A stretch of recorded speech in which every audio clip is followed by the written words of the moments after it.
తపాలా శాఖ బలోపేతానికి కేంద్రం ఎంతో కృషి చేస్తోందని కేంద్ర మంత్రి పెమ్మసాని చంద్రశేఖర్ తెలిపారు. సత్తెనపల్లిలో పోస్టాఫీసు కార్యాలయానికి ఆయన భూమి పూజ చేశారు. పట్టణాల్లో అధునాతన పోస్టాఫీసుల నిర్మాణంతో పాటు పార్సిల్ సర్వీసులను మెరుగుపరుస్తామన్నారు.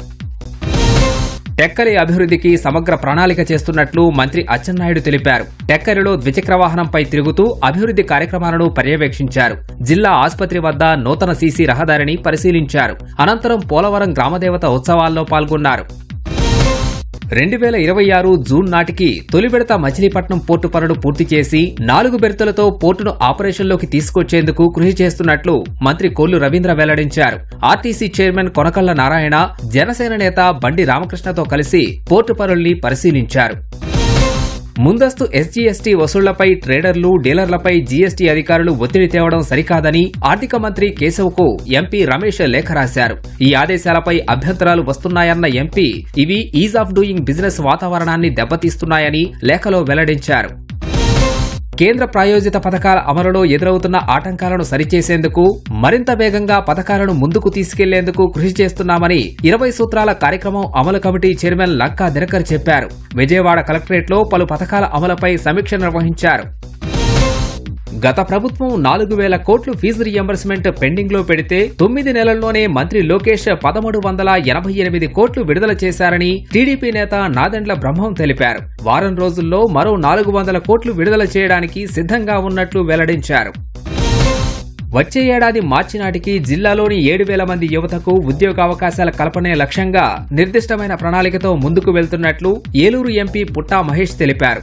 ఏలూరు కలెక్టరేట్లో జిల్లా అభివృద్ధి పనులపై ప్రభుత్వ శాఖల వారీగా సమీక్ష నిర్వహించారు. విజయనగరం జిల్లా గుర్లలో ఇటీవల డయేరియాతో చనిపోయిన కుటుంబాలకు ఉప ముఖ్యమంత్రి పవన్ కళ్యాణ్ గతంలో ఇచ్చిన హామీ మేరకు ఒక్కో కుటుంబానికి ₹1,00,000 ఆర్థిక సాయం చెక్కులను జనసేన పార్టీ ఎమ్మెల్యే, కార్పొరేషన్ చైర్మన్లు బాధితులకు పంపిణీ చేశారు. ఆక్రమణలపై స్ట్రీట్ వెండర్లు, వ్యాపారుల మధ్య కొన్ని రోజుల నుంచి వివాదం నడుస్తున్న వేళ ఆక్రమణల నుంచి విజయవాడ బీసెంట్ రోడ్డును కాపాడాలంటూ వ్యాపారులు శాంతియుతంగా నిరసన చేశారు. దుకాణాల్లో విద్యుత్ దీపాలు ఆపేసి కొవ్వొత్తులు వెలిగించి మౌన ప్రదర్శన చేశారు. కృష్ణా జిల్లాలో వీరపనేనిగూడెంలో దళిత బాలికపై సామూహిక అత్యాచారం కేసులో మరో 4 నిందితులను పోలీసులు అరెస్ట్ చేశారు. ఈ నెల 13న బాలికను మైనర్లు, ఆ తరువాత కొందరు యువకులు గదిలో నిర్బంధించి దారుణానికి ఒడిగట్టారు. విశాఖలో 4 ఏళ్ల క్రితం జరిగిన రౌడీ షీటర్ శ్రీను హత్య కేసును పోలీసులు ఛేదించారు. దొంగిలించిన తుక్కు అమ్మకాలు, వాటాల్లో తేడాలు రావడంతో గణేష్, తారకేశ్వర్లు ఈ హత్యకు పాల్పడ్డారని నిర్ధారించారు. వారిని అరెస్ట్ చేసినట్లు సిపి చెప్పారు.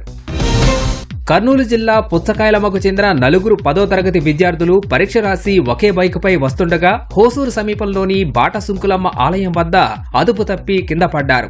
గాయపడ్డ విద్యార్థులను స్థానికులు ఆసుపత్రికి తరలించారు. తూర్పుగోదావరి జిల్లా బావాజీపేట సమీపంలో పోలవరం కాలువ గట్టు వద్ద విద్యుత్ స్టేషన్లో శనివారం కొండచిలువ హల్చల్ చేసింది. అప్పటికే ఒక కుందేలును మింగేయడంతో కదల్లేని స్థితిలో ఉండిపోయింది. స్టేక్ క్యాచర్ దానిని పట్టుకుని అటవీ ప్రాంతంలో విడిచిపెట్టారు. కదిరి శ్రీ లక్ష్మీ నరసింహస్వామి బ్రహ్మోత్సవాల్లో భాగంగా స్వామివారి చక్రస్నానం నేత్రపర్వంగా సాగింది. శ్రీదేవి, భూదేవి సమేత లక్ష్మీ నరసింహస్వామి ఉత్సవమూర్తులను దర్శించుకునేందుకు భక్తులు భారీగా కోనేరు వద్దకు తరలివచ్చారు.